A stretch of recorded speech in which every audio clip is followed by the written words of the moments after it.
주께서 저기 우리 조상들에게 맹세하신 야곱에게 성실을 베푸시며 아브라함에게 인애를 더하시리이다. 아멘. 미가서 마지막 7장까지 읽었습니다. 미가서의 주제가 6장 8절에 나와 있습니다. 미가서에서 주로 강조하는 것이 바로 그 정의와 또 인자와 겸손입니다. 이스라엘과 남쪽 유다의 멸망을 미가 선지를 통해서 하나님이 말씀하시죠. 저들이 하나님께 정의롭게 살지 못하고 공의롭게 살지 못하고 또 사랑하지 못하고 겸손하지 못한 우상을 섬긴 그러한 죄로 인한 멸망을 말씀합니다. 아모스서하고 비슷한데 아모스는 아모스 5장 24절에 오직 공법을 물같이 정의를 하수같이 흘릴지로다 하면서 거기도 공의, 하나님의 살아 역사하심을 강조하는데 오늘 미가도 비슷한 말씀을 외치고 있습니다. 우리는 선지서를 보면서 수없이 많은 선지자의 그 하나님의 말씀으로 깨우치심, 하나님의 말씀을 계속 전함에도 불구하고 왜 백성들이 그렇게 듣지 않을까? 왜 받아들이지 않을까? 들으려고 하지도 않을까? 대선지가 4명이나 됩니다. 이사야, 에레미야, 에스겔, 다니엘. 소선지가 12명이나 됩니다. 호세아, 요엘, 아모스, 오바다, 요나, 미가, 나움, 하박국, 스바냐, 학개, 스가랴, 말라기 12명.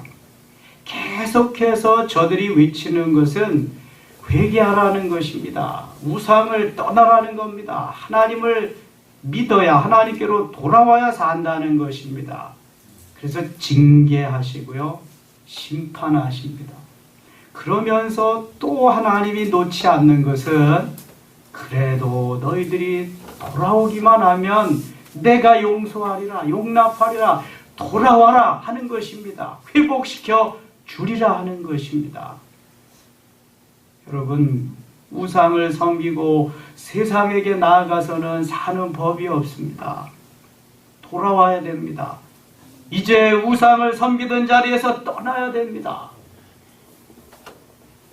잘 먹고 잘 살고 출세하고 성공하면 더 잘 하나님을 섬겨야 함에도 불구하고 그것이 내가 잘나서 내가 잘한 그러한 대가로 주어지는 결과물인 줄 알고 인생이 교만해집니다. 그래서 하나님보다 더 사랑하는 것들이 점점 많아지게 됩니다. 그게 곧 뭐예요? 우상입니다. 꼭 어떤 만들어진 제단 앞에 가서 복을 달라고 절해야 우상을 섬기는 게 아닙니다.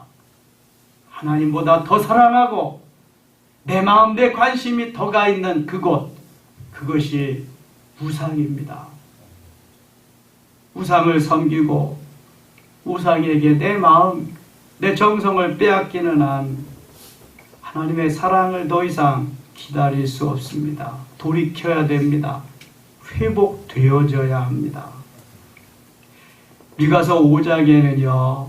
그래서 이제 예수 그리스도를 보내셔서 구원하시리라고 하는 구원의 메시지가 나옵니다. 5장 2절 말씀 같이 한번 읽겠습니다. 베들레헴 에브라다야 너는 유다 족속 중에 작을지라도 이스라엘을 다스릴 자가 내게서 내게로 나올 것이라. 그의 근본은 상고의 영원에 있느니라. 상고의 태초에 있느니라. 전에 성경은 말씀하죠. 베들레헴 번역하면 떡집입니다. 레헴이 떡이고 베들이 집입니다. 떡집. 예수님은 베들레헴 떡집에서 탄생하십니다. 떡집에서 탄생하신 예수님이 생명의 떡을 하나님의 자녀들에게 공급하십니다. 요한복음 6장에 보면 내가 생명의 떡이다 말씀합니다. 떡집에서 탄생한 예수님이 생명의 떡으로 떡을 주십니다. 그 떡을 받아 먹는 자마다 살리라. 살리는 것은 영이니 육은 무익하니라. 내가 너에게 이런 말이 영이요 생명이니라. 요한복음 6장 63절에 말씀합니다. 여러분 묘하죠? 떡집에서 탄생한 예수님이 생명의 떡을 우리에게 주셔서 그 떡 먹고 살 수 있도록 영원히 살 수 있도록 만들어 주시는 거예요. 그 떡 먹어야 삽니다. 여러분 육신의 떡만 먹으면 살지만 영혼은 생명의 떡을 먹어야 삽니다.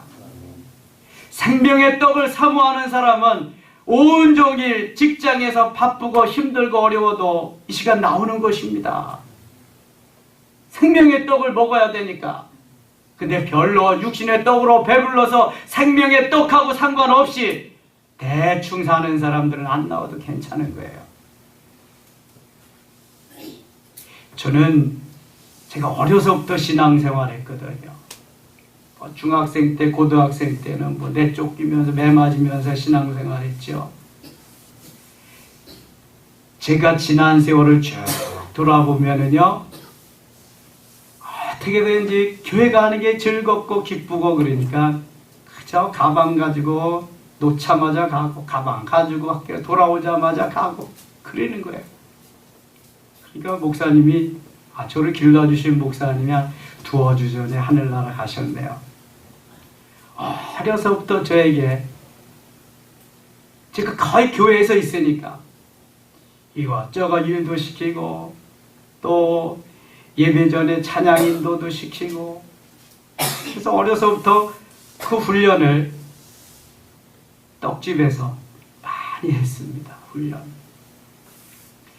매일 보고 듣고 배운 게 그거니까 웬만한 집사님들보다 제가 교회를 더 잘하거든요. 그럼 몇 가지 일을 합니다. 우리 예담이 엄마가 1인 7역 8역 하는 거 뭐냐, 제가 교회에서 별일을 다 했습니다. 하나님께서 떡집에서 육신의 떡만 먹고 사는 사람을 원치 않습니다. 생명의 떡을 먹고 생명의 떡을 또 나누어주는 삶을 원합니다. 여러분 육신의 떡도 나만 먹고 배부르지 말고 나누어야 됩니다. 생명의 떡은 더더욱 잘 나누어야 됩니다. 베들레헴이라고 하는 말에 깊은 이러한 의미가 있습니다. 베들레헴 에브라다야 너는 유다 족속 중에 작을지라도, 베들레헴 사실 작은 시골, 작은 동네입니다. 여기는 다윗의 고향이기도 합니다. 다윗의 후손 중에 메시아가 나실 것을 이미 예언하셨습니다. 유다 족속 중에 작을지라도 이스라엘을 다스릴 자가 내게서 내게로 나올 것이라. 그런데 그의 근본은 상고에 갇혀있느니라, 영원에 있느니라. 예수님의 탄생이 2000년 전이지만 이미 삼위일체 하나님으로서 창조사역에 함께 하신 분이 예수 그리스도, 삼위일체 하나님, 성부, 성자, 성령이 하나님, 현현하신 일이 2000년 전이죠. 옛부터 함께 하셨대. 삼위일체 하나님. 창세기 1장 28절에 보면은요, 하나님 1장 26절 이하에 보면은 하나님이 우리 인생들을 삼위일체 하나님의 형상대로 만드셔서 이 땅에 보내셨어요. 삼위일체 형상. 그러니까 우리는 하나님을 닮은 하나님의 백성으로 하나님이 인쳐주신 그 삶을 지금 살아가는 것입니다. 지금 예수 그리스도의 구원의 은총 속에 생명의 떡을 먹고 살아가는 이들이 바로 하나님의 자녀들입니다. 여러분 생명의 떡을 많이 드셔야 할 줄 믿습니다. 아멘. 육신의 떡은 적당히 드세요. 그거 많이 먹으니까 비만 되고 성인병 되고 그런 겁니다. 적당히 먹어야 됩니다. 12절로 넘어가겠습니다. 12절. 내가 또 복수를 내 손에서 끊으리니 내게 다시는 점쟁이가 없게 될 것이며 내가 새긴 우상과 주상을 너희 가운데 멸절하리니 내가 네 손으로 만든 것을 다시는 섬기지 아니하리라. 하나님께서 이렇게 다 없애버리시리라.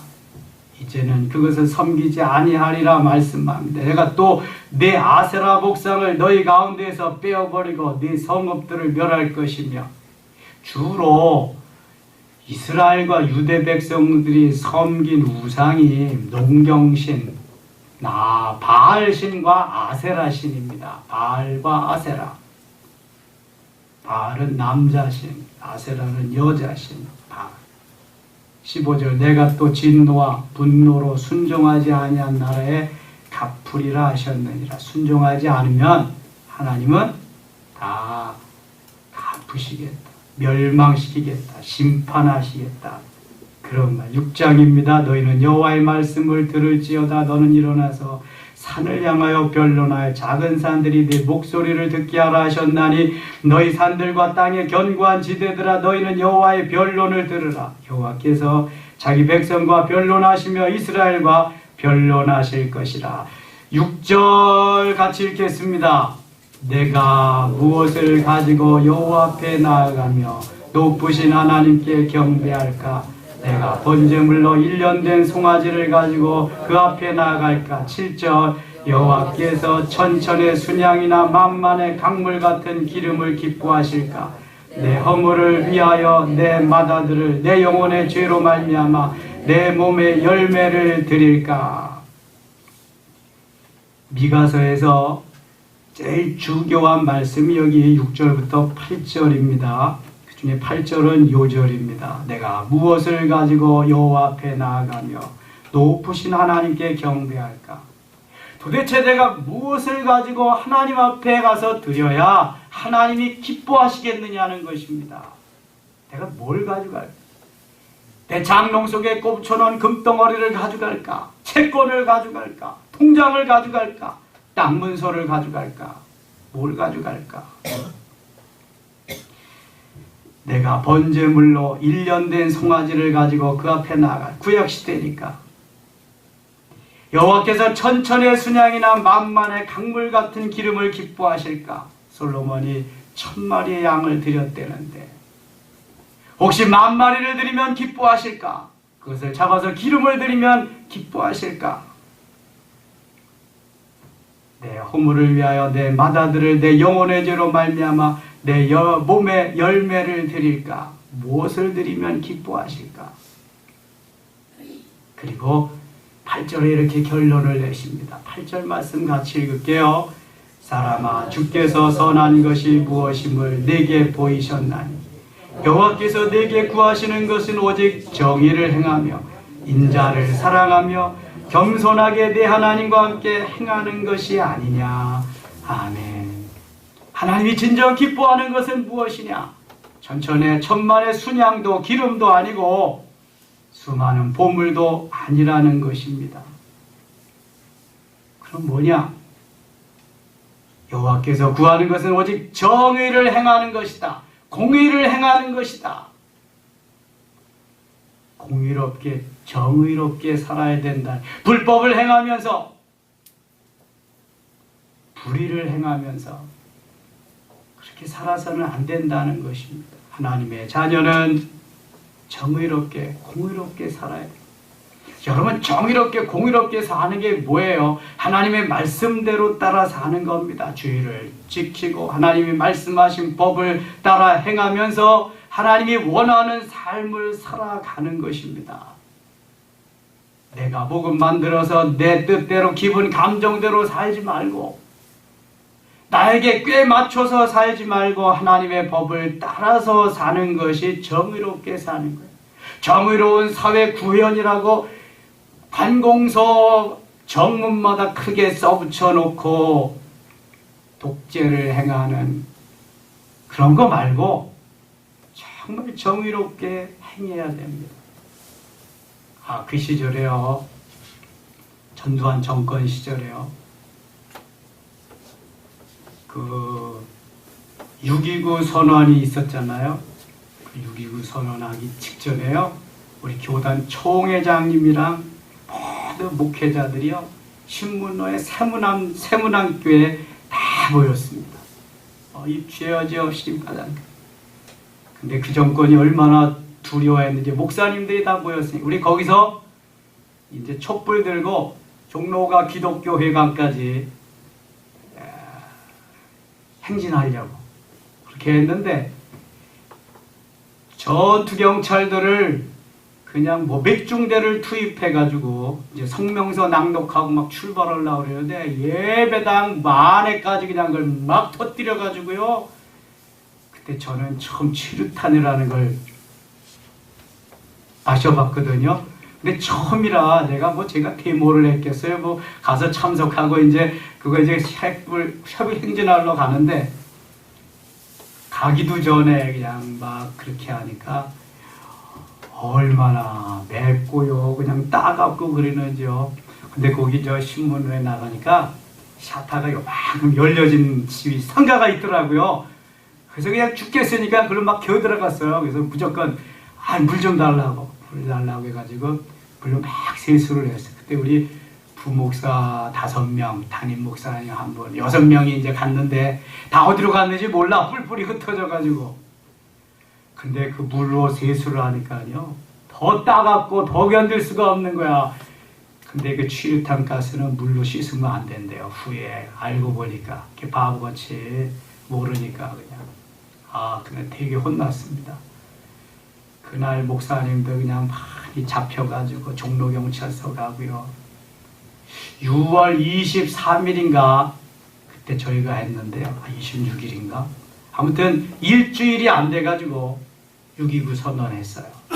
이제 체육관 선거 안 하고 다 투표해가지고 대통령 선거하겠다. 그래가지고 노태우 대통령 나왔잖아요. 김영삼, 김대중이 단일화 안 돼가지고. 여러분, 그러한 역사가 있어요. 우리가 그냥 하는 대로 좋다. 위에 있는 권력에 복종해야 된다. 여러분, 위에 있는 권력, 임금들에게 복종하고 순종해야 됩니다. 그런데 바른 정권, 올바로 가는 그러한 세력에게 복종하는 거지.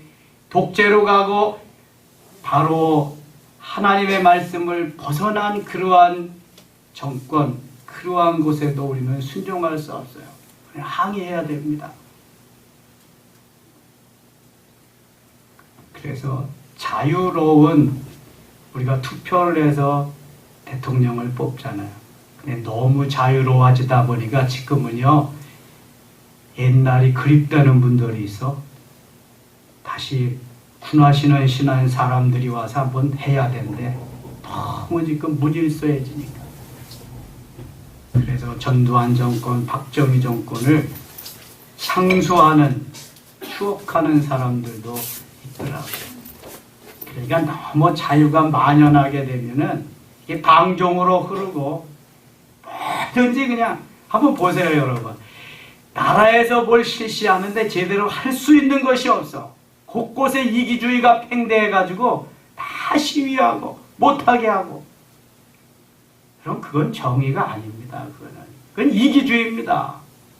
어디엔가는 해야 되는데 우리 동네 안 되고 우리 동네 안 되고 그럼 어디다 하라는 거예요? 그럼 각자 집에다 다 해야지 하나씩. 방패장도 각자 집에다 만들고 하수처리장도 다 하나씩 만들고. 근데 그렇게 할 수는 없잖아요. 하나님이 원하시는 정의, 하나님이 원하시는 공의는 하나님의 말씀에 비추어 보아서 어긋나지 아니하는 그러한 삶인데요. 이런 건 하지도 않고 불법으로 행해서 돈만 벌어가지고 헌금만 하면 되냐? 온갖 가지 나쁜 짓 다 하고 와서 잘못했다고 그러기만 하면 되냐? 그게 아니라는 거예요. 하나님은 그렇게 살라는 거예요. 이사야 1장에 보면은요, 너희들이 수없이 많은 재물 가져오고 양 가져오고 소 가져오고 재물을 드려도 나는 안 받겠다. 내 마당만 밟을 뿐이니라 그럽니다. 더 헌니라 헛수고하는 거예요.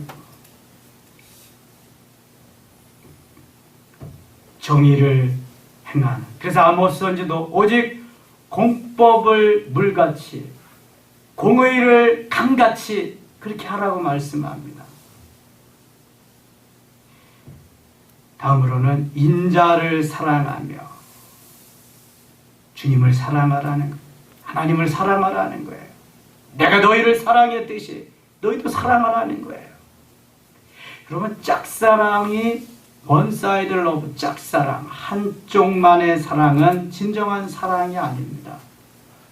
예수님은 우리를 사랑하셔서 우리를 위해 모든 거 다 주셨어요. 사도 바울 로마서 5장 8절에서 그것을 이렇게 표현합니다. 우리가 아직 죄인 되었을 때 그리스도께서 우리를 위하여 죽으심으로 하나님께서 자기에 대한 사랑을 확증하셨느니라. 우리가 죄인 되었을 때, 우리가 하나님을 모를 때, 우리가 하나님과 원수 되었을 때 주님은 나를 위해서 죽으셨다. 이미. 그리고 하나님이 하나님의 사랑을 확증해 주셨어요. 하나님 우리를 언제 선택하셨어요? 창세전에. 에베소서 1장 4절 보니까 창세전에 우리를 선택하시고 주의 것 삼으셨어요. 그리고 우리가 알지 못하던 그때 이미 주님은 나를 위해 죽으셨어요. 그렇게 사랑하셨어요. 그런데 하나님을 버리고 배반하고 가서 우상을 섬긴다. 말이 아니잖아요. 하나님이 우리를 짝사랑하게 만드시면 안 돼요. 그 하나님 생명을 다해서 사랑해야 될 줄 믿습니다. 에스더와 같이 죽으면 죽으리다 하고 사랑해야 돼요. 다니엘과 같이 사자굴에 들어가도 사랑해야 돼요. 세 친구 하나냐, 미사엘, 아사랴와 같이 불못불에 들어가도 사랑해야 돼요. 내 목에 칼이 들어와도 돌로 맞아도 스데반 집사님과 같이 사랑해야 돼요. 순교의 길을 갈지라도 그게 인자를 사랑하는 거예요. 하나님 사랑하는 거예요. 내 입에 달면 삼키고 쓰면 뱉는 건 사랑 아니에요. 이거는 그렇게 돼야 하나님이 기뻐 받으신다는 겁니다. 또 하나, 겸손하게 내 하나님과 함께 행하는 것이 아니냐. 교만한 사람 물리치고 겸손한 사람 들어 쓰십니다. 비가 똑같이 와도 봉우리에는 비가 한 방울도 저장되지 않습니다. 다 골짜기에 저장되는 것입니다. 겸손한 자에게 은혜를 베푸십니다. 하나님의 은혜로 사는 거예요. 하나님의 은혜로 건강하고 하나님의 은혜로 지혜롭고 하나님의 은혜로 사업하고 하나님의 은혜로 모든 거 할 수 있는 거지 내가 잘나서 하는 거 아무것도 없어요. 파라솔을 이수영 집사님하고 5개를 더 만들기로 했는데 이수영 집사님 병원에 저렇게 가서 편찮은 시간 못 만들고 있잖아요. 그러면 하나님이 건강 주셔야 하는 거예요. 움직일 수 있게 하셔야 하는 거예요. 내가 뭐 한다고 하기 뭐래요, 하나님이. 우리도 꼼짝 못하게 하면 끝이요, 그거. 할 수 있는 거 아무것도 없어요. 이거부터 인정하는 데부터 믿음이 생기는 거야, 이거. 그래야 정의를 행하고 공의를 행하고 그래야 인자를 사랑하고 그래야만 겸손해질 수 있어요. 아니 뭐 내가 해서 뭐 여기까지 왔는데 뭐 그거 기고만장하다 그래 그런 것 같아. 여러분 하와가 왜 그렇게 됐어요? 사탄의 노름에 빠졌잖아요. 야, 너 저거 먹어봐라, 따먹어봐라. 먹으면 내가 하나님과 같이 높아질 거야. 네 눈이 밝아져서. 그 얘기 듣고 보니까 정말 먹고 싶어지거든요. 그래서 따먹은 거 아니겠습니까? 바벨탑 왜 쌌습니까? 너만 높으냐 나도 높을 수 있다. 계속 쌓고 가는 거잖아요.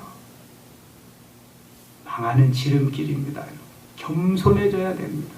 잘 될수록, 높아질수록, 강해질수록, 부해질수록, 출세할수록, 성공할수록 겸손해야 하나님 들어 쓰시는 거예요. 미가서에서 말씀하는 게 이거예요. 바로 다 잊어버려도 괜찮아요. 8절 말씀만 잊어버리지 않으면 괜찮아요.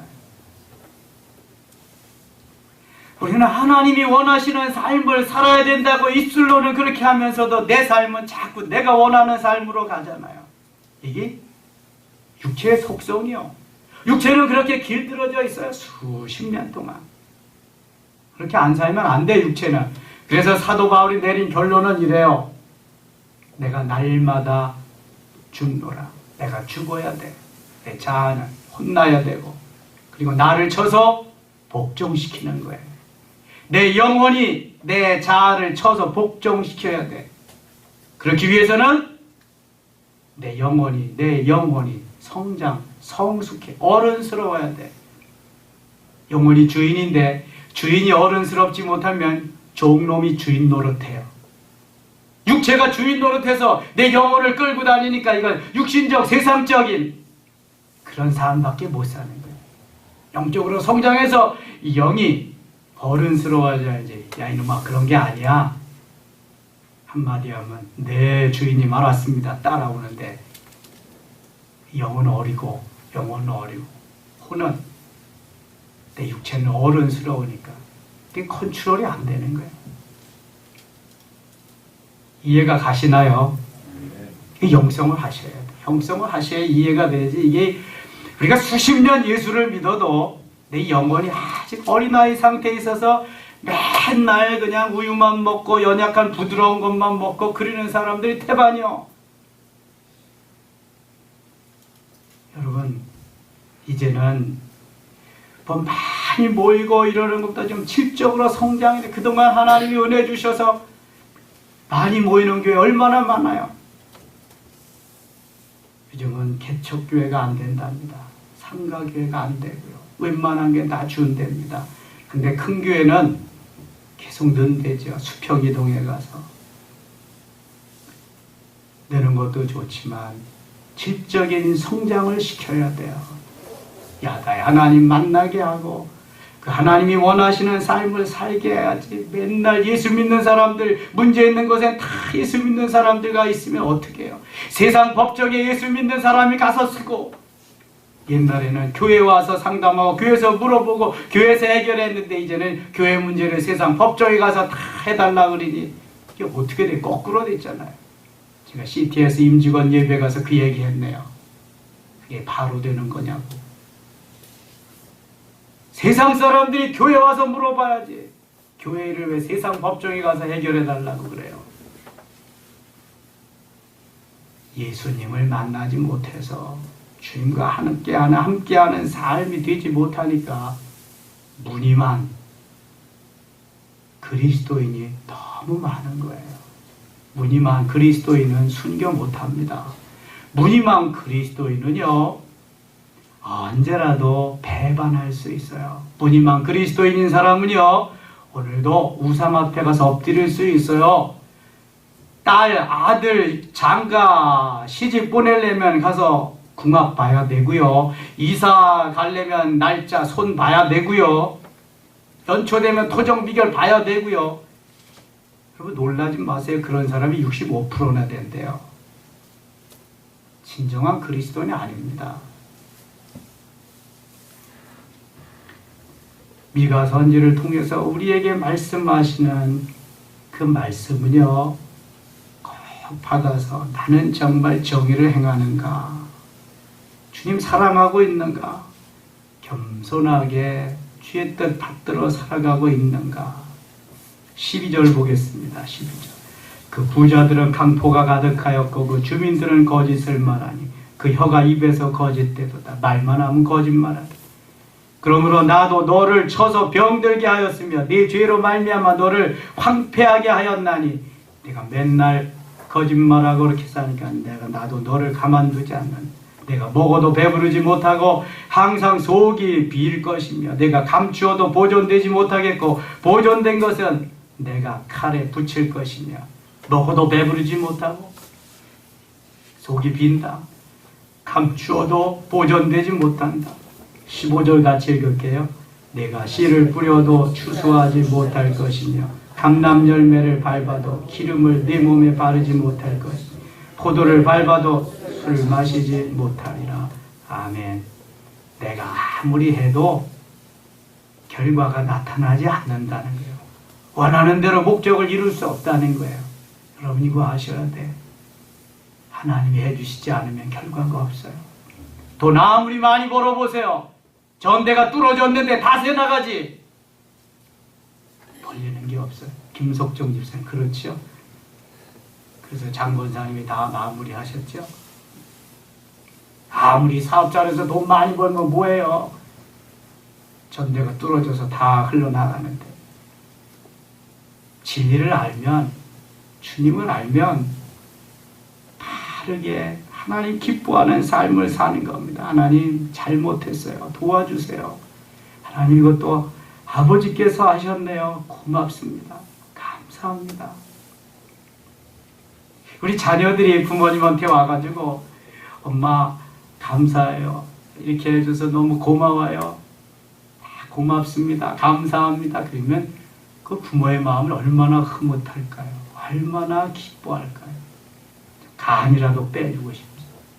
엄마 나한테 해준 게 뭐 있어? 우리 맨날 왜 이 개딱지 같은 이런 집에서 월세만 살고. 그래봐. 내가 난 자식이지만 밉살머리스럽지 그냥. 아이고 저걸 낳고 내가 몇 국을 벌었다면서